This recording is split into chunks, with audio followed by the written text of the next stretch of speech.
झुके नहीं, कदम कभी डिगे नहीं, हो तूफानों से झुके नहीं, कदम कभी डिगे नहीं, राह में रुके नहीं, आसमां से बुलंदी तक, कोशिश से कामयाबी तक, कोशिश से कामयाबी तक, कोशिश से कामयाबी तक, कोशिश से कामयाबी तक, कोशिश से कामयाबी तक। नमस्कार, कोशिश से कामयाबी तक में आपका स्वागत है और मैं हूं किरण जनेजा। कोशिश कभी भी नाकामयाब नहीं हो सकती है। जो इंसान मेहनत और कोशिश करता है वो कामयाबी पा लेता है। हमारे आज के कलाकार ने यही साबित किया है। आइए ये भी देखते हैं। 18 अप्रैल सन 1962 को एरोनॉटिक्स इंजीनियर अमरीक सिंह और स्कूल प्रिंसिपल गुरुचरण कौर के घर कानपुर में जन्मी 1977 में फेमिना मिस इंडिया का क्राउन पाने वाली तथा काला पत्थर, दर्द, रेड रोज, बीवी ओ बीवी, ये तो कमाल हो गया, तेरी मेहरबानियां, कसम, कर्मा और बंटवारा जैसी सुपरहिट फिल्मों की नायिका पूनम ढिल्लों का परिचय किसी भी सिनेमा दर्शकों के लिए कोई नई बात नहीं है। सन 1978 में यश चोपड़ा की फिल्म त्रिशूल से अपना फिल्मी करियर शुरू करने वाली पूनम को विशेष पहचान मिली सन 1979 की फिल्म नूरी में। पूनम ने करीब 80 से ऊपर फिल्मों में काम करके फिल्म जगत में अपनी उच्च कोटि की पहचान बनाई। फिल्मों के अलावा पूनम ने चुस्त दुरुस्त और किटी पार्टी जैसे शो भी होस्ट किए। सन 2005 में मशहूर नाटक द परफेक्ट हस्बैंड के लिए उन्हें उनकी भूमिका के लिए पुरस्कार भी मिला। हिंदी के अलावा न्यायदंड बंगाली, युद्धा कन्नड़ और इष्टम नामक तेलुगु फिल्मों में काम करने वाली पूनम ढिल्लों आज कामयाबी के शिखर पर पहुंच चुकी हैं। तो आइए जानते हैं पूनम ढिल्लों से कि कैसा रहा उनका कोशिश से कामयाबी तक का सफर। तो ये थी फेमस एक्ट्रेस पूनम ढिल्लन। आइए उनसे मिलते हैं। हाय पूनम, एक कहानी मुझे आपको पहले सुनानी है, इससे पहले कि हम प्रोग्राम और सवालात शुरू करें, कि मैंने आपको पहली बार स्टेज पे देखा था जब आप दिल्ली में compete कर रही थी मिस वर्ल्ड के लिए, राइट? कि मिस इंडिया के लिए, मिस इंडिया दिल्ली में मिस इंडिया के लिए आप compete कर रही थी ईव्स वीकली के लिए। माय गॉड, वो तो बहुत साल पहले। मैं दुबली पतली छोटी सी 15 साल की लड़की थी। करेक्ट। और मैं दिल्ली की लड़की थी और मैं वहाँ पर थी ऑडियंस में और आपको देख रही थी और I was saying my God कितनी खूबसूरत है ये लड़की। मुझे नहीं पता था कि with in a short period आप फिल्म साइन कर लेंगी यश जी के साथ और फिर वहाँ से यहाँ तक आपकी जर्नी शुरू हो जाएगी।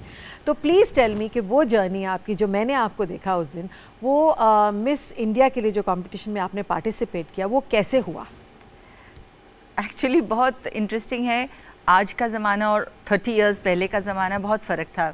मैं चंडीगढ़ से थी और चंडीगढ़ एक छोटा सा शहर है जहाँ पे था राधा, अब तो नहीं है, अब तो सब कुछ होता है वहाँ। उस वक्त ना कोई ब्यूटी पैजेंट होता था वहाँ, ना फैशन शो होता था, कुछ भी हमको देखने को नहीं मिलता था और इतने सारे चैनल्स और टेलीविज़न तो था ही नहीं। We are talking about late 70s। तो हमको एक ही मौका था एक ब्यूटी कॉन्टेस्ट देखने का या एक फ़ैशन शो देखने का।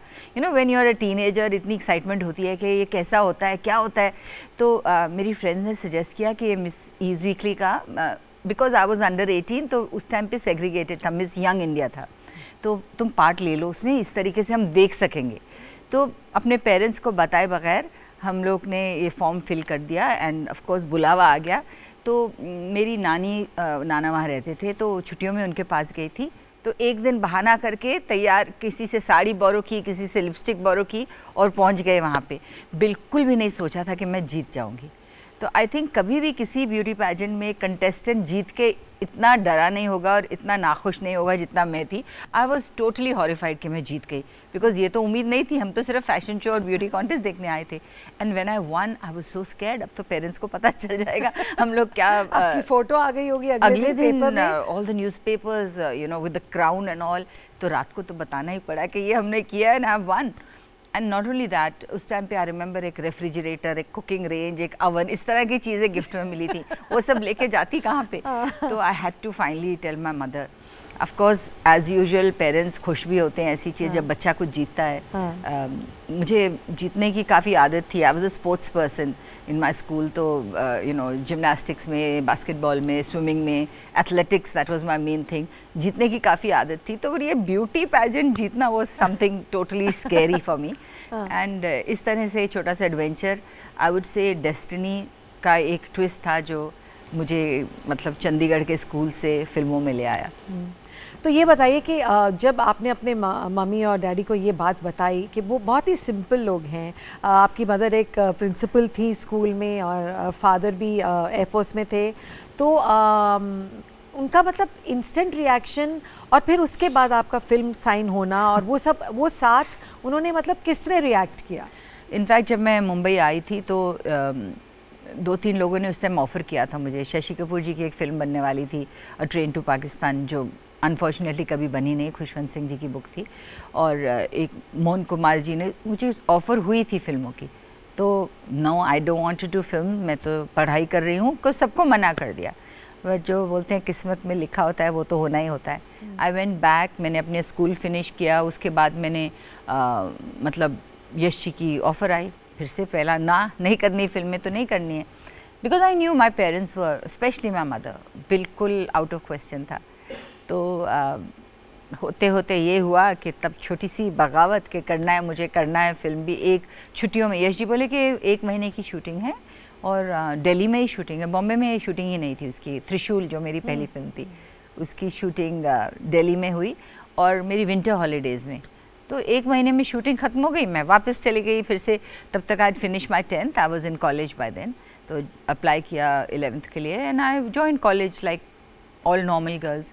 मुझे नहीं पता था कि त्रिशूल के बाद फिर एक और ऑफ़र आएगी। सो आई थिंक मेरी लाइफ में destiny has played a big part. तब तक पेरेंट्स क्या आपके साथ मुंबई मूव हो गए थे त्रिशूल के बाद जब आप फिल्म रिलीज़ हुई, या उनका ट्रांजिशन वहाँ से चंडीगढ़ से बॉम्बे ग्रेजुअली हुआ, कैसे हुआ? नहीं, मुझे लगता है मैं मम्मी को समझाने में मुझे 2-3 साल लगे और उनको ये बताने में कि आप एक बार तो आइए शूटिंग पे, देखिए तो क्या होता है सेट पे। और आई think the winning argument was कि और किसी करियर में, मैं उस टाइम पे पहले सोच रही थी मेडिसिन करूँगी, डॉक्टर बनूंगी, या बाद में IAS सोच रही थी, IFS जाने का। मैंने कहा और किसी करियर में मैं अपनी मम्मी या पापा को साथ थोड़ी ले जा सकती हूँ। हर रोज़ काम पे आप आते हैं मेरे साथ, देखते हैं क्या हो रहा है और आप मेरे साथ, मैं आपके साथ वापस आ जाती हूँ। तो धीरे धीरे उन्होंने देखा कि कुछ इस तरह जो उन्होंने ख़राब चीज़ें सुनी थी इंडस्ट्री के बारे में, वैसा कुछ हो नहीं रहा था वहाँ पे। So slowly she agreed. I think after Noori and after she realized कि ये तो अब इनका प्रोफेशन हो गया है, अब एक्सेप्ट करना ही अच्छा होगा। And by then she had realized कि जितनी इज़्ज़त आप खुद अपने आप को प्रोजेक्ट करें, उतनी इज़्ज़त आपको ज़रूर मिलेगी। So I think finally I won my mother's consent. जब आपने पहले दिन यश जी के साथ शूटिंग की, इतने बड़े डायरेक्टर, मतलब क्या नाम है यश जी का, तो जब उनके साथ आपने काम किया तो मतलब आप इतनी छोटी थी, how did you feel? I think बोलते हैं ना, इग्नोरेंस इज ब्लिस। मुझे तो पता ही नहीं था कि यश जी इतने बड़े डायरेक्टर हैं। मैं I just met him as Yash ji, मुझे बोले उन्होंने फिल्म करने के लिए, करनी है, नहीं करनी है वाली बात। बट और मेरा पहला शॉट भी अमिताभ बच्चन जी के साथ था, और जो तब तक मुझे पता चल गया था कि he is a very very big star, क्योंकि हमारी जो चाइल्डहुड में था, आई think I had seen 3 film before I join film. मैंने बहुत कम फिल्में देखी थी। मुझे पता होता कि मैं फिल्म में ज्वाइन करने वाली हूँ तो मैं थोड़ी सी और अपने आप को एजुकेट कर लेती एक्टिंग के बारे में, आर्टिस्ट के बारे में। सो आई वुड से कि मैं in a way I learned on the job, काम करते करते अमित जी के साथ जब आप पहले दिन शूटिंग कर रही थी तो क्या हुआ, वो बताइए मुझे। मुझे तो मतलब क्योंकि मेरे करियर का पहला शॉट था, मैं तो इतनी घबराई हुई थी। But I don't think anybody realise, उनको था कि हाँ पहला शॉट है ऑफ द फिल्म, सब ने शॉट लिया फिल्म, हाउ इट इज़, मुहूर्त के बाद एवरीबडी बेस्ट ऑफ लक कर रहे एक दूसरे को। And then suddenly Yash ji realise, एक कुड़ी दा पहला दिन है भाई, best of luck, may you have all that. And then everybody wished me luck and congratulated me, and I was so scared because for me it was, dialogue बोलना मुश्किल था, एक्टिंग करना मुश्किल था, और पहले इस स्केड्यूल में मुझे एक थप्पड़ भी खाना पड़ा तो शशि कपूर जी से, और उन्होंने मुझे बोला कि देखो यू आर टू न्यू, वो एक्टिंग वाला थप्पड़ तुम नहीं कर पाओगी क्योंकि उसमें टाइमिंग होता है, तो I will give you a real थप्पड़। So I was like okay, give me a real tappad. And he gave me quite a solid tappad. कितने retakes हुए? He told me जितने retake होंगे ना, that many kisses I'll give you. Okay. So I'll make up for that. Fortunately, unfortunately, पहले take में okay हो गया. एक किस में एक किस में और एक थप्पड़ में काम हो गया.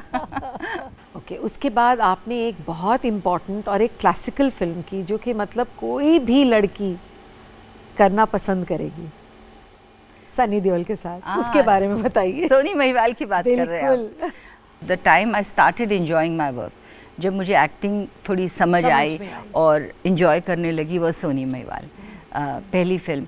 और मैंने ये रियलाइज़ किया कि जब एक कैरेक्टर मिलता है आपको कि एक लेजेंडरी कैरेक्टर है सोहनी का, तो उसमें आपको चीज़ें फॉलो करनी है, राइट फ्रॉम कि वो कैसे बात करेगी, कैसे कपड़े पहनेगी, कैसे उसका, she is not a modern girl, तो आपको उसमें इसीलिए मैंने आपसे पूछा कि वो एक क्लासिकल फिल्म थी, बिल्कुल एक I really enjoyed doing that film. बहुत, इसलिए बहुत मज़ा आया. एंड उस फिल्म से मुझे लगा as an actor I have improved, as an artist I have improved. ये सब मैं आप दूसरी फिल्मों का नाम इसलिए ले रही हूँ क्योंकि उनमें सीखा मैंने. रेड रोज़ में राजेश खन्ना जी के साथ. अच्छा, राजेश खन्ना जी के साथ आपने 6 फिल्म्स की, 6 फिल्म, आई थिंक शायद 6 फिल्में की. आई think the maximum out of all the other stars that you worked with. तो राजेश जी के साथ काम करने का एक्सपीरियंस कैसा रहा, उसके बारे में कुछ बताइए. कोई इंसिडेंट, कोई ऐसी बात हुई हो? सी, काका जी की रेप्यूटेशन वॉज द सुपरस्टार, और सब लोग बोलते थे वो मूडी हैं, वो ये हैं, वो वैसे हैं. But may be with me he was extra protective because मैं बहुत एक घबराई सी, दुबली पतली सी, स्कैरी सी, डरी हुई सी लड़की, इनोसेंट सा फेस. हाँ, तो उनको पहली बार उनको लगा कि ये वो हीरोइन नखरे वाली नहीं है, एक डरी हुई बचपन वाली हीरोइन है. क्योंकि जब मैंने रेड रोज़ की, काफ़ी मुश्किल रोल था वो, और आई वुड से इन अ वे अच्छा था क्योंकि वो सारा टाइम घबराया हुआ एक्सप्रेशन चाहिए था उस फिल्म में कि आई एम स्कैर्ड कि ये आदमी साइकोपैथ है, किलर है, और she is married to him. तो हमेशा डरी रहती है, तो वो परफेक्ट एक्सप्रेशन था मेरे लिए क्योंकि मैं डरी रहती थी उसमें. But he really help me in the film. He help me in the sense के जहाँ उनको लगता था, he would explain to me कि ऐसे कर लो तुम, ऐसे करो, ऐसे सांस लो, ऐसे एक ख़ास सीन था, उन्होंने मुझे लिटरली फिजिकली पकड़ के ऐसे शेक किया ताकि डरा हुआ डिसेबल सा एक्सप्रेशन आया. नहीं, through me on the set, he said so he was very, he helped you. I would say he behaved जैसे वो एक सीनियर आर्टिस्ट होता है, एक जूनियर न्यू कमर को कैसे हेल्प करते हैं. तो वो जो एरोगेंट और सुपरस्टार वाली इमेज मैंने उनकी देखी नहीं. एंड आई थिंक उस टाइम पे भी वो भी शायद न्यूली मैरिड थे. He was also in his honeymoon phase, so he was very sweet. And dimple आती थी कभी कभी. I did later film with him like Dard and all of that. Nishaan, काफ़ी सारे एक्चुअली, आप यू राइट, मैंने काफ़ी फिल्में की उनके साथ. And then we became friends. He was very nice to me. तो बड़ा मज़ा आ रहा है पूनम तुमसे बातें करके, लेकिन इस वक्त हम लेते हैं एक छोटा सा ब्रेक. कोशिश से कामयाबी तक. ब्रेक के बाद आपका स्वागत है. आप देख रहे हैं कोशिश से कामयाबी तक. मैं हूं किरण जुनेजा और हम बात कर रहे हैं पूनम ढिल्लन से. तो पूनम, मैं आपके घर कई बार आ चुकी हूँ और मैंने बहुत टेस्टी खाने खाए हैं आपके घर में, और मुझे पता है कि आप किचन में बहुत घुसती हैं और खुद खाना बनाती हैं. तो कुछ इसके बारे में बताइए कि इतनी यंग एज में आप तो एक्ट्रेस बन गई, तो टाइम कब मिलता था खाना बनाने का और आपने कैसे सीखा? एक्चुअली मैं भी कई बार ये सोचती हूँ कि मैंने कुकिंग सीखी कब, क्योंकि मुझे ध्यान में नहीं है मैंने कब सीखा.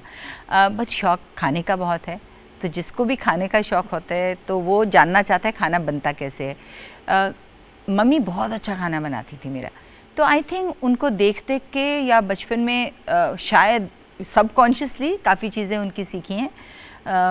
जब भी मैं किसी भी रेस्टोरेंट में जाती थी, क्योंकि when you are a film star कुछ बेनिफिट्स होते हैं कि आप शेफ़ से बात करते हैं और उनको बोलते हैं बताइए ये कैसे बनाई आपने, ये सब्ज़ी कैसे, या ये स्पेगेटी कैसे, या कुछ. I used to take down notes.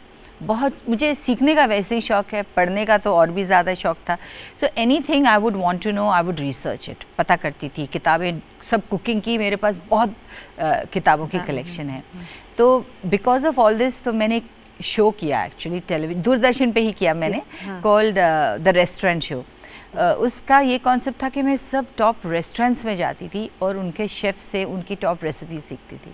And मेरे जो स्टाफ था बहुत खुश था क्योंकि खाने को पकाने को मिलता था, वे सब खाते थे उसके बाद। तो जब वो शो ख़त्म हो गया तो मुझे बोलते थे पूनम जी ये शो कब वापस से रिवाइव हो रहा है, बहुत मज़ा आता था। सब टॉप रेस्टोरेंट्स में, दिल्ली में, मुंबई में, बैंगलोर में, we did all the top Taj के, प्रेसिडेंट के, हयात के, सबके शेफ़ से हमने बहुत अच्छी अच्छी चीज़ें सीखी। बट काफ़ी साल फिर बीत गए कुकिंग, शूटिंग में आपको बिल्कुल ही वक्त नहीं मिलता, सुबह से रात तक you are at work. But then later when I had kids, अभी वो बड़े हुए तो उनको बना के खिलाने का शौक़ हुआ, तो अब तो इंटरनेट भी है तो बहुत अच्छी अच्छी रेसिपीज़ मिल जाती हैं। But I really do enjoy good food. और मेहमान आते हैं तो उनके लिए आजकल डाइट वाला खाना सोचना पड़ता है कैसे बनेगा, फ्राइड किसी को पसंद नहीं है, तो हमेशा क्रिएटिवली सोचते रहते हैं।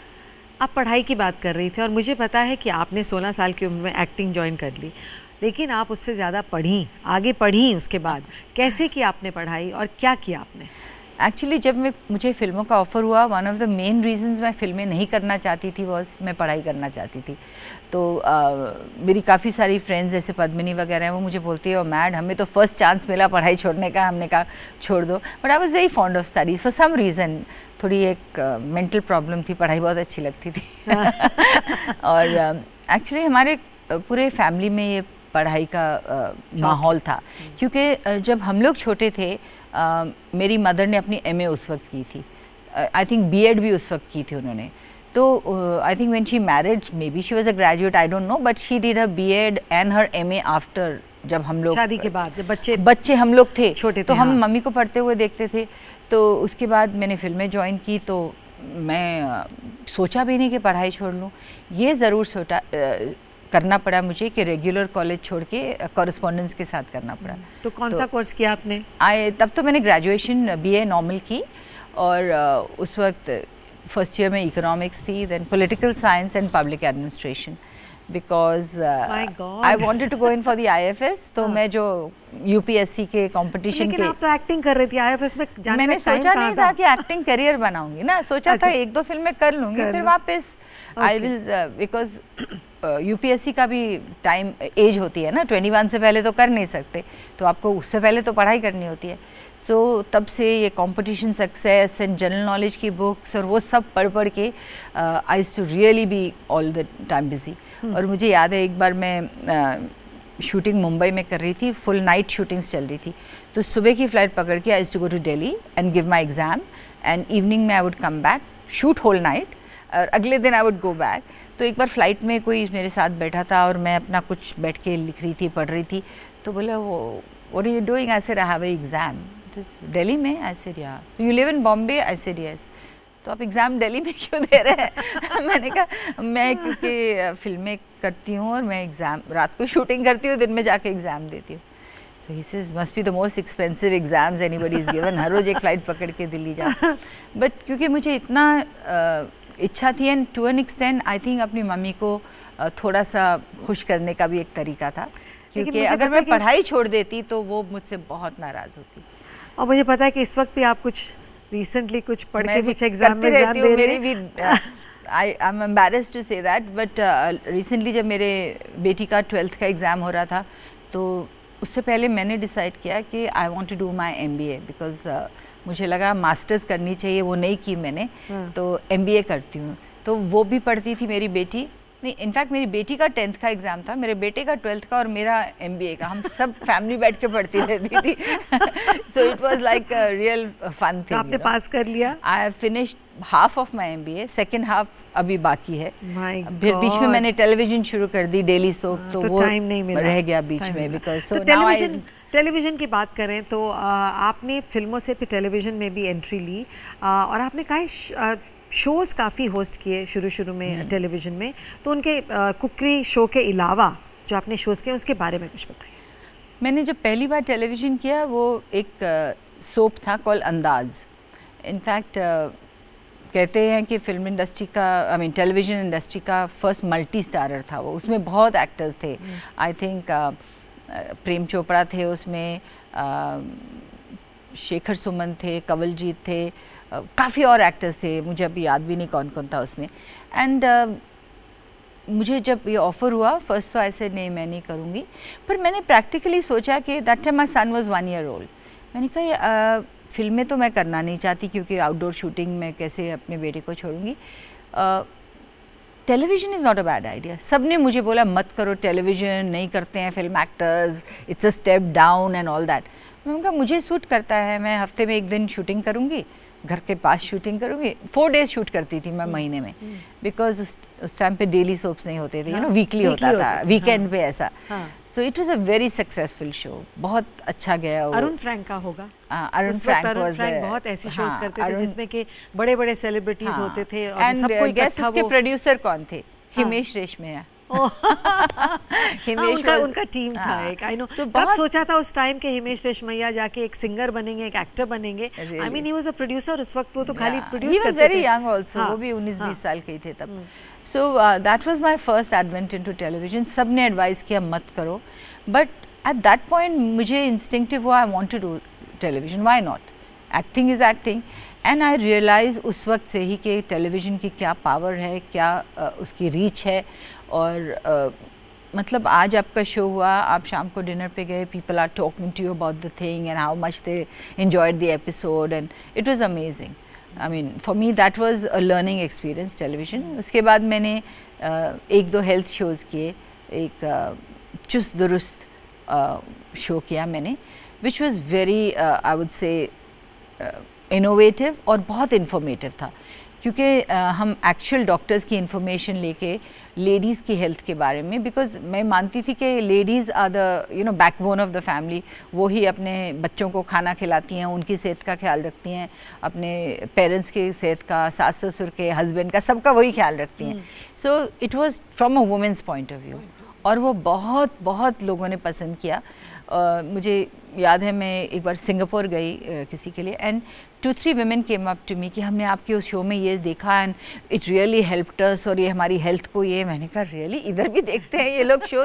And because this very authentic information थी उसमें, बहुत रिसर्च करके। एक बहुत अच्छा रोल किया है जो कि काइंड ऑफ टाइटल रोल था एक सीरियल में। इतने सालों के बाद वापस टेलीविज़न में काम करने का ये जो एक्सपीरियंस रहा, क्योंकि हमारे टाइम में जैसे आप कह रहे हैं कि खाली 4 एपिसोड होते थे महीने के, तो जो वर्किंग प्रेशर था वो बहुत अलग था टेलीविज़न का। आज डेली सोप्स का ज़माना है, तो बहुत सारी चीज़ें बदल गई हैं। तो वो एक्सपीरियंस और ये एक्सपीरियंस कैसा रहा? बीच में मैंने एक और सीरियल किया था, kitty party, very women oriented, और उसमें बहुत अच्छा चला, लोगों ने बहुत अप्रिशिएट किया। पर उसमें थोड़ा थोड़ा प्रेशर बढ़ना शुरू हुआ, क्योंकि वो हफ्ते में 4 बार आता था, आई थिंक, या 3 बार।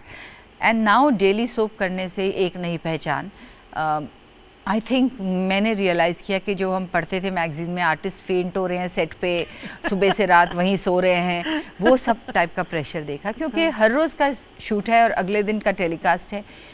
मैं उनको कहती थी आप बैंक क्यों नहीं करते हो, 5-6 एपिसोड्स रखिए, बट ले दे के वही होता था कि एक दिन का अगले दिन का प्रेशर हो जाता था। उसकी कई वजह होती हैं पूनम, बिकॉज आज के ज़माने में TRPs देखी जाती हैं, देखा जाता है कौन सा आर्टिस्ट बेटर लाइक किया जा रहा है, ऑडियंस किसको पसंद करती है, फिर उसकी स्टोरी को बढ़ा दिया जाता है, जो थोड़ा नहीं है गरम उसको हटा दिया जाता है। तो डेली बेसिस पे, जैसे ये डेली सोप है, तो डेली बेसिस पे असेसमेंट होती है। I know, but it's such a horrible way of working, क्योंकि आप अगर आर्टिस्ट के लिए बहुत मुश्किल है। नहीं, आर्टिस्ट सब पूरे टेक्नीशियंस के लिए the pressure is so much. Artist तो फिर भी अपना सीन क्या है करके चले जाते हैं, the camera people are lighting, the set boys, everybody is doing so much hard work. मुझे लगता है डेली सोप से ज़्यादा मुश्किल काम कोई है नहीं। आई एक्चुअली फेल्ट सिक, मैंने 6 साल पहले इसी वजह से छोड़ दिया था, मुझसे नहीं हो रहा था, बहुत मुश्किल काम है। बहुत मज़ा आ रहा है पूनम बात करके, लेकिन इस वक्त हमें लेना होगा एक छोटा सा ब्रेक। कोशिश से कामयाबी तक, कोशिश से कामयाबी तक में ब्रेक के बाद आपका स्वागत है। और आज हम बात कर रहे हैं पूनम ढिल्लन से। तो पूनम, थोड़ा सा कुछ पर्सनल बातें भी कर लें, करियर के बारे में, फिल्मों के बारे में, टेलीविज़न के बारे में तो बात हो गई। ये बताइए कि आपने अशोक ठकेरिया से शादी की, तो where did you meet him the first time, और ये लव स्टोरी कैसे शुरू हुई? मैं कॉमन फ्रेंड्स हैं, उमेश मेहरा, ऋतु मेहरा, हमारे बहुत अच्छे दोस्त थे। उनके यहाँ होली के त्यौहार पे, and actually it was the year जो मैं सेलिब्रेट नहीं कर रही थी. I lost my father that year. तो मैं बिल्कुल लो की मूड में थी, कहीं जाने के मूड में भी नहीं थी. मतलब घर पे ही थी, पर कुछ फ्रेंड्स ने मुझे ड्रैग किया कि नहीं चलो. मैं ऐसे, but I am not playing Holi, नहीं खेलना मत, तुम चलो घर से निकलो. आई वाज वेरी डिप्रेस्ड लाइक. तो उन्होंने मुझे इंसिस्ट करके लेके गए और सबको कहा कि इन पे रंग मत डालना, ये होली नहीं खेल रहे हैं इस साल.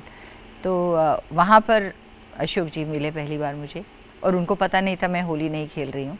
तो उन्होंने आके मेरे ऊपर पूरी बाल्टी पानी की डाल दी, made me wet. So I was a little upset. I said देखिए I am not playing Holi, and I was kind of struggling कि मत डालो मुझ पे रंग. एंड ही डिडंट नो, वो कुछ स्टोरी सिटिंग कर रहे थे उमेश मेहरा के साथ. And that's how we met for the first time in a bit of a फिल्मी way. And actually I never thought of him कि ये कोई रोमांटिक एंगल हो सकता है या कुछ, because for me I was in a different frame of mind. और मैंने हमेशा सोचा था मैं फिल्म वाले से कभी भी शादी नहीं करूँगी. और जो बोलते हैं नेवर से नेवर, एग्जैक्टली मैं वही कहने लगी थी. नेवर से नेवर तो होता ही है, कभी मत, मतलब चैलेंजिंग डेस्टिनी बोलते हैं उसे. बोलो कि मैं ये कभी नहीं करूँगी, ऐसा जब आप बोलेंगे अहंकार के साथ, तो ऊपर एक भगवान बैठे हुए बोलते हैं अच्छा आप कौन होते हैं डिसाइड करने वाले. सो jokes aside, I think it was a very I would say unlikely match, because my parents also बिल्कुल against थे कि मैं तब तक मैं lost my father, तो मम्मी थे, तो मम्मी की बहुत ज़्यादा हमें कदर होती थी उनकी इमोशंस की. she had just lost my father, and so I told Ashok, जब वो मुझे बहुत परसू करने लगे, कभी फ्लावर्स भेजते थे, कभी चॉकलेट्स भेजते थे, I said listen, I'm not interested in all this, because मेरे parents will never agree. Film वाले firstly, and then he was non Punjabi, is a Gujarati. तो मैंने कहा ये नहीं होने वाला है, so let's not even go there. तो इसे नहीं, let's get to know each other. I said किस लिए get to know each other, we are not going to go anywhere with this. And I was very sure that I didn't want to take any further steps in getting to know him. But जो destiny होती है वो होती है, कहीं ना कहीं his persuasion was stronger than my resistance. And I would say in one way कि फिल्म की जो लड़कियां होती हैं फिल्म इंडस्ट्री की, उनको बहुत कम अपॉर्चुनिटी मिलती है लोगों से मिलने की. And as a person from the age of 15.5 16 में जब फिल्मों में आ गई, तब से नॉर्मल लोगों से मिलना जुलना, सर्कल ऑफ फ्रेंड्स बहुत कम हो जाता है. आप सुबह से शाम तक काम कर रहे होते हैं. So I never really met any men who I had thought कि मैरिज एंगल से इस तरह से. So I think that happens to a lot of film heroines. कई बार वो गलत रिलेशनशिप्स में भी इसलिए चले जाती हैं बिकॉज उनको अपॉर्चुनिटी नहीं मिलती नॉर्मल लोगों से मिलने की. और जो मिलते हैं इधर उनको एक हीरोइन की तरह देखते हैं. दे डोंट नो क्या काम, प्रोफेशन एक अलग चीज़ है और इंसान तो एक सेम ही होते हैं, who want happiness, who want love, who want appreciation, caring. तो वो आई थिंक मैंने अपने काफ़ी फिल्म इंडस्ट्री की लड़कियों के साथ देखा है. उनको बहुत एक्सपीरियंस नहीं होता है लोगों से, बाहर के लोगों के साथ, तो ले दे के वो इंडस्ट्री के उसमें ही आ जाती हैं. So that's what happened to me. I think I succumb to his thing. And mummy की काफ़ी मतलब मना करने के बावजूद it was a very difficult decision, but we got married 2 years later. अच्छा, 2 प्यारे प्यारे बच्चे हैं आपके, पलोमा एंड अनमोल. अब तो खैर काफ़ी बड़े हो गए हैं और मैंने उन्हें जब इतने इतने छोटे थे तब भी देखा हुआ है. तो मुझे ये बताइए कि अशोक जी के साथ अब आप नहीं हैं, तो एज अ सिंगल मॉम अब छोटे बच्चों को बड़ा करना बहुत ही मुश्किल है, और एक करियर वुमन के लिए तो और भी मुश्किल है, क्योंकि आप काम भी करती रही हैं, आप ट्रैवल बहुत करती हैं और उसके ऊपर से आप एक सिंगल मॉम हैं. तो ये सब जिम्मेवारियाँ आप कैसे निभाती हैं? एक्चुअली काफ़ी सालों तक मैंने काम बिल्कुल ही बंद कर दिया था, बिकॉज जब बच्चे छोटे थे आई found it difficult, because the year मेरे बेटे का बर्थ हुआ, that year I lost my mother. तो सडनली घर में और कोई नहीं था. I was alone with 2 small children. That time it was my son, and then I was a single mother 2 years, 3 years after my daughter was born. तो I found it very difficult initially, emotionally and physically, कि दो बच्चों को संभालना, उनको to be the parent. But ये मैं ज़रूर कहूँगी कि अशोक जी के साथ हमेशा बच्चे इन टच रहे हैं और उनकी हर डिसीजन में हम लोग इक्वल हिस्सेदार रहे हैं। कुछ भी बात होती है, उनके स्कूल के कॉन्सर्ट्स होते थे या sports day, I would always inform him, और वो हमेशा ही would be there for the children also. तो हमने वो हमेशा एक बैलेंस किया है, बिकॉज़ काफ़ी साल पहले हमारे एक फ्रेंड ने एक बात बोली, और वैसे भी I don't believe in affecting the children. मुझे अगर दुनिया में सबसे ज़्यादा प्यार है तो मेरे बच्चों से हैं, तो उनकी अच्छाई के लिए जो चीज़ है I would say that is most important. मेरा ईगो या मेरी इम्पोर्टेंस उसमें इम्पॉर्टेंट नहीं है। For them it what is good for them is what is good for them, है ना। तो उसमें माँ बाप का झगड़ा तो definitely is not good for them. So Ashok ji और मैंने कभी भी झगड़ा नहीं किया है या कुछ इस तरह की तकरार नहीं हुई है बच्चों के सामने। So we are very cordial, very decent with each other. और बहुत साल पहले एक हमारे फ्रेंड ने कहा था कि हस्बैंड और वाइफ का झगड़ा होता है या डिवोर्स होता है तो कसूर हस्बैंड का भी हो सकता है, वाइफ का भी हो सकता है, दोनों का भी हो सकता है, पर बच्चों का तो कभी नहीं होता ना। और सफ़र सबसे ज़्यादा बच्चे तो करते हैं। करना नहीं चाहिए कभी सफ़र। सो इसलिए आई was very conscious of that and my children today appreciate that. अब तो बड़े हो गए हैं, उनका अपने पापा के साथ बहुत अच्छा रिलेशनशिप है एंड बट दे अंडरस्टैंड कि हम लोग क्यों साथ में नहीं हैं। And I think that's wonderful. उन्होंने आज तक नहीं मुझे कहा कि आपने क्यों ऐसा किया। They understand why we didn't get along. मैं क्योंकि अपने एक्सपीरियंस के साथ ये मानती हूँ कि दो अच्छे लोग हो सकते हैं बट साथ में अच्छे नहीं हों। Two good people not necessarily getting along in marriage, you no.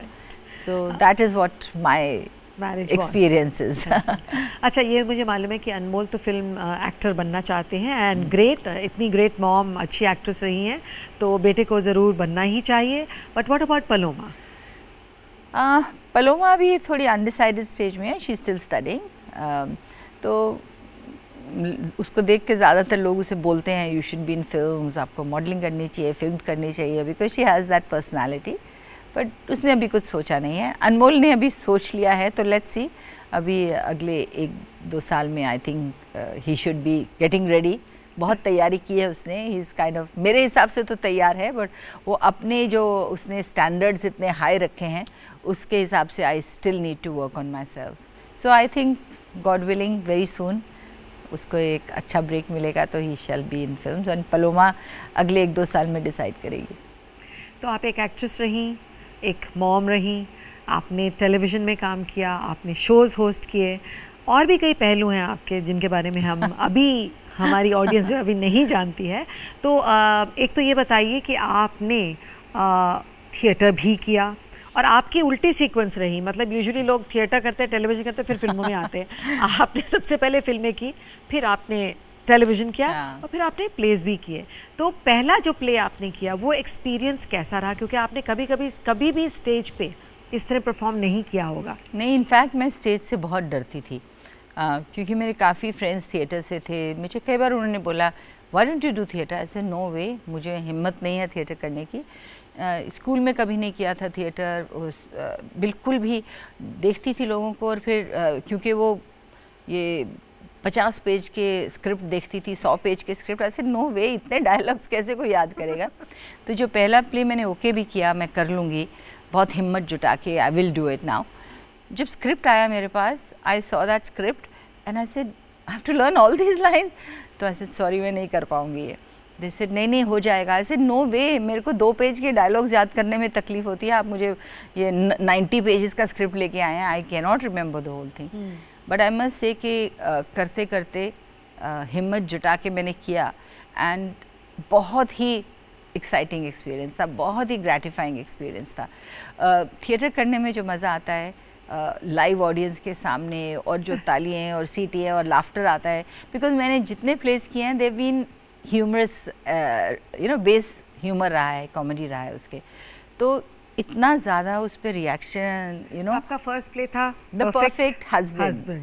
The perfect husband. अब इस वक्त आप एक प्ले कर रही हैं परफेक्ट वाइफ, तो क्या उसको उल्टा पुल्टा कर दिया आपने? नहीं, बिल्कुल उल्टा पुल्टा नहीं किया। परफेक्ट हस्बैंड तो मेरे पास रिटन स्क्रिप्ट आया था और बहुत ही सक्सेसफुल प्ले रहा। In fact we got award for the best comedy play. हमने अमेरिका में कुछ 20-25 शो किए, ऑल ओवर इंडिया शो किए, बहुत उसके शोज़ हुए। तो तब तक मैं बहुत जोश में आ गई, बहुत इन्जॉय किया। उसके बाद मैंने 2-3 और प्लेस भी किए। अभी करंटली 2 प्लेस कर रही हूँ मैं। एक यू टर्न जो एक मराठी फिल्म, मराठी प्ले पे बेस्ड है, मतलब we bought the rights for Hindi, वो भी बहुत इंटरेस्टिंग है आसिफ शेख के साथ। और ये जो परफेक्ट वाइफ है, ये हमने एक्चुअली 2-3 साल पहले स्टार्ट किया था, बट बिकॉज मैं फिर टेलीविज़न में बिज़ी हो गई तो उसको एक थोड़ा सा गैप आ गया। Now we have revived it again. वो जो प्ले है उसका स्टोरी आइडिया मैंने खुद लिखा है, उसका idea from a women's point of view. जैसे मुझे खुद का एक्सपीरियंस था कि ज़्यादातर लोग एक औरत का सिर्फ चेहरा देखते हैं कि वो खूबसूरत है या ना खूबसूरत है, और खूबसूरत है तो डम ब्लॉन्ड ही होगी, उसको मतलब इंटेलिजेंस ज़्यादा नहीं होनी चाहिए। दोनों चीज़ें भगवान इकट्ठी नहीं दे सकता उसको, नहीं। और मतलब। जब कभी आप इंटेलिजेंट औरत से मिलते हैं, specially an actress, my goodness me, मैंने ये डायलॉग तो इतनी बार सुना है, Oh my God, you are so well read, you are so educated, you are so bright, मतलब जैसे कि वो बहुत ही एक अनयूजुअल बात है।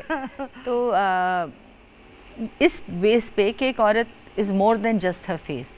एक औरत के गुण, उसकी एजुकेशन, उसकी सब चीज़ों को मतलब नज़रअंदाज नहीं किया जा सकता। And she can be a good wife, she can be a good mother, and she can be a good professional also. और वैसे भी कहते हैं कि हम लोग तो मल्टीटास्किंग की मास्टर हैं लेडीज़, मतलब हम लोग कर सकते हैं, मैं नहीं कर सकते। तो आप एक ग्रेट मॉम, एक ग्रेट एक्ट्रेस और वगैरह वगैरह वगैरह सब बन सकती हैं। बहुत मज़ा आ रहा है और कुछ बातें और हैं जो मैं आपसे करना चाहूँगी पूनम जी, लेकिन इस वक्त हम लेंगे एक छोटा सा ब्रेक। कोशिश से कामयाबी तक। ब्रेक के बाद आपका स्वागत है। आप देख रहे हैं कोशिश से कामयाबी तक किरण जुनेजा के साथ, और आज हम बात कर रहे हैं पूनम ढिल्लन के साथ। अब हम आ जाते हैं आपकी सोशल सर्विस पर। तो आप बताइए कि इस एरिया में भी आपने बहुत साल काम किया है, तो क्या क्या किया है आपने? अपनी एक एनजीओ शुरू की थी मदद नाम से कई साल पहले, तो इसके बारे में बताइए। पहले मैंने काम किया ड्रग अवेयरनेस के लिए काम किया। स्कूल्स में ख़ास तौर पे ड्रग एजुकेशन हम लोगों ने शुरू करवाई। And I was very lucky कि अच्छे लोगों के साथ काम करने का मौका मिला। नेशनल एसोसिएशन ऑफ ब्लाइंड के साथ काम किया मैंने। And one of my very very passionate things which is family planning and organ donation. ये 2 कॉजेज़ के साथ मैंने काफ़ी काम किया। और 2004 में सुनामी आई और सारी दुनिया में आई थिंक लोगों में इतनी डिस्ट्रक्शन, ख़ास तौर पे साउथ एशियन कंट्रीज़ में, इंडोनेशिया में, श्रीलंका में, इंडिया में बहुत तबाही हुई। उस टाइम मैंने एक्चुअली फ़िज़िकली अपने एनजीओ के साथ काम शुरू किया। उससे पहले I was working with other people, क्योंकि खुद एक लोगों से अपील करना पड़ा मनी के लिए, हेल्प फॉर रिहैबिलिटेटिंग विलेजेस। तब हमने साउथ ऑफ इंडिया में काफ़ी काम शुरू किया। मेरे एक फ्रेंड हैं राणा टुंगा, जो श्रीलंका के कैप्टन थे, उन्होंने मुझे फ़ोन करके बोला कि Poonam can you help us, Sri Lanka's had disaster, अगर आप हमें थोड़ी मदद कर सके इंडिया से। तो उनके कहने पे मैंने काम शुरू किया। पहला 2-3 प्लेन लोड उनको रिलीफ वर्क भेजा हमने। उसके बाद हमने अपना फोकस, तब तक रियलाइज़ हुआ कि चेन्नई में, कल्लूर और पूरा तमिलनाडु एरिया में बहुत प्रॉब्लम्स हुई हैं। तो we started working for that. तो मेरे कुछ फ्रेंड्स और मैंने मिलके एक एनजीओ मदद, द हेल्पिंग हैंड, उसका नाम हमने रखा, because helping was the idea behind it, and मदद तो हमको करनी ही चाहिए सबको। तो उसके साथ हमने अपना एनजीओ शुरू किया।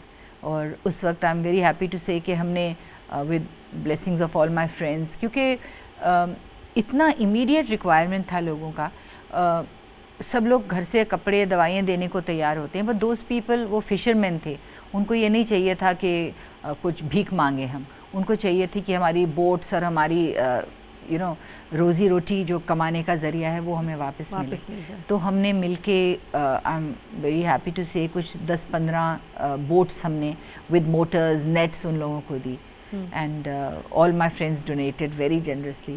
फ़िलहाल आपने कुछ महाराष्ट्र के जो किसान हैं उनके लिए भी कुछ किया है, उसके बारे में कुछ बताइए। हर रोज़ हम पेपर पढ़ते हैं सुबह और अपनी लाइफ में बिज़ी हो जाते हैं, but I think the difference in me is कि I react to everything I read. मैं उससे भावित, I get emotional about it.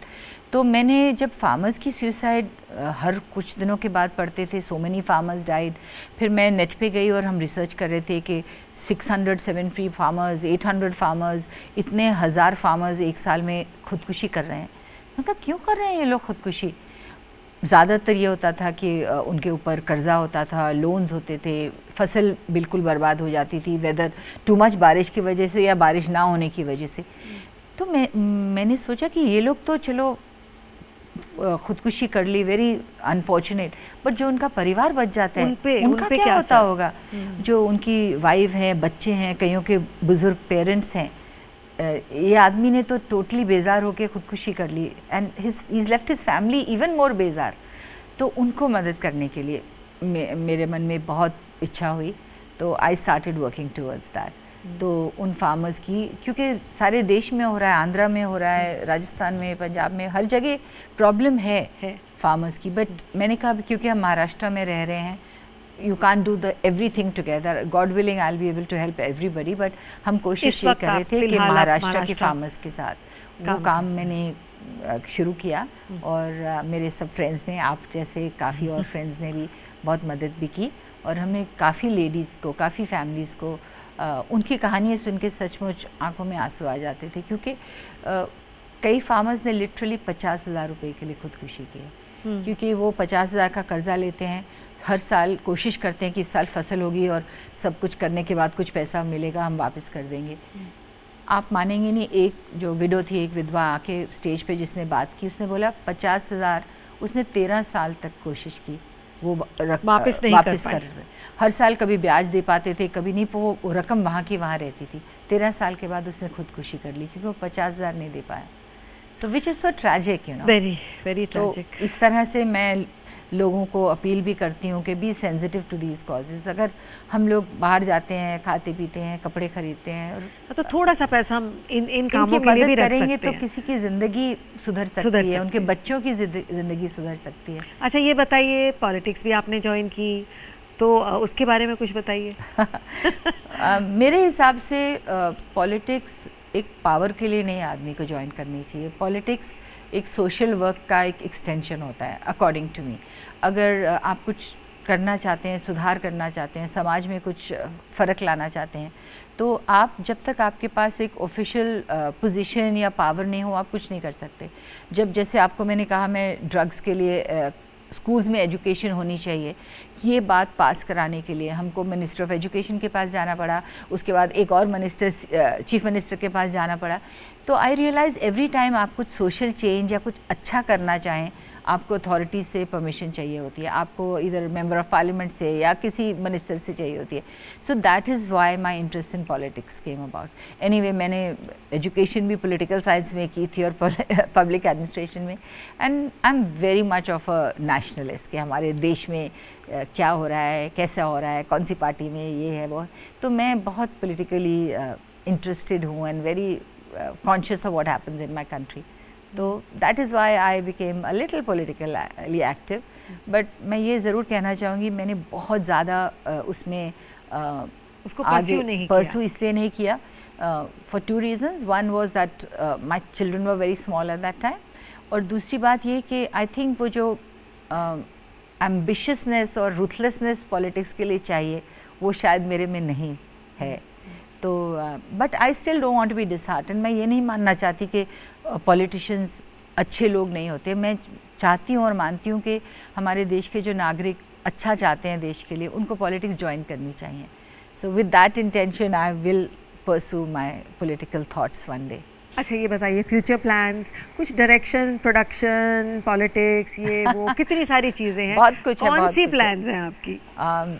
एक प्लान तो बहुत मुश्किल है, काफ़ी सारे प्लान्स हैं, but yes I enjoy my theatre, television भी करूँगी, फिल्म भी करूँगी। है आपकी, आपने रिसेंटली जो खोली, उसमें क्या करने का सोच रही हैं? वो भी चल रहा है साथ साथ। इवेंट्स भी हम करते हैं। हम लोगों ने एक अवार्ड फंक्शन किया था, because I as a proud Indian felt कि हमारे जो Indians all over the world हैं, NRIs जिन्हें हम कहते हैं, मैं उन्हें इंटरनेशनल इंडियंस कहती हूँ, because they are internationally successful. आप हर फील्ड में देखिए, इंडियंस इतना अच्छा काम कर रहे हैं। आप स्लोन केटरिंग में जाएं, the top doctors are Indians. आप किसी भी फील्ड में, आईटी में जाएं, टॉप आर इंडियंस। आप हर फील्ड में देखिए, आपको other than sports, I feel हम समवेयर इंटरनेशनली स्पोर्ट्स में इतना नाम नहीं कमा पाए, बट अलग अलग फील्ड्स में, एकेडमिक्स में, मेडिसिन में आप देखिए कितने इंटरनेशनल अवार्ड विनर्स हैं। So many of them. So I as a proud Indian wanted to do this award function, और हमने एक इंटरनेशनल इंडियन अचीवर्स अवार्ड किया, और वो मेरी इवेंट कंपनी पोएटिक जस्टिस ने किया। And of course we do so many other events and programs and such things. So life is exciting, बहुत कुछ करते हैं और करते रहेंगे। So it's fantastic. पूनम, आज कई बातें जो मैं आपके बारे में नहीं जानती थी, आज मुझे भी जानने का मौका मिला। लेकिन अब शो ख़त्म होने का टाइम होने वाला है, तो अब हम जाएंगे रैपिड फायर पर, और उसके बाद ऑफ कोर्स आपको मेरी डायरी में हमारे शो के बारे में कुछ लिखना होगा और अपना ऑटोग्राफ भी देना होगा। तो सवालों के लिए तैयार हो जाइए। अरे मुश्किल सवाल नहीं, बिल्कुल आसान। किस चीज़ के बिना आप रह नहीं सकती? मेरे बच्चे, बिकॉज आई थिंक कोई भी माँ ये सवाल का यही जवाब देगी। फिल्मों में सबसे ज़्यादा फेवरेट फिल्म? खुद की, नूरी। छुट्टी कैसे बिताना चाहेंगी? सो के। आपका फेवरेट को स्टार कौन है? ऋषि कपूर। मुंबई के अलावा किसी शहर में रहना हो तो कौन सा शहर? चंडीगढ़। कोई फिल्म प्रोड्यूस करना चाहेंगी? नहीं। ओके, मतलब एक चीज़ है जो आप नहीं करना चाहेंगी फॉर श्योर। ज़िंदगी में कुछ छोड़ना हो, क्या छोड़ सकेंगी? मे बी मीठा खाना। इस समय कैसे रोल करना चाहेंगी? आई थिंक कॉमेडी, बिकॉज मैंने थिएटर में बहुत कॉमेडी की है, फिल्मों में कभी नहीं की है। I love to do comedy. Okay, कोई ऐसी चीज़ जिसे आप भूल नहीं पाती? मेरे पेरेंट्स। सुपर। तो हो गए आपके 10 सवाल और आपने फटाफट जवाब दे दिए। तो आप आ जाइए यहाँ मेरे पास, और ये ऑटोग्राफ और कुछ हमारे शो के बारे में।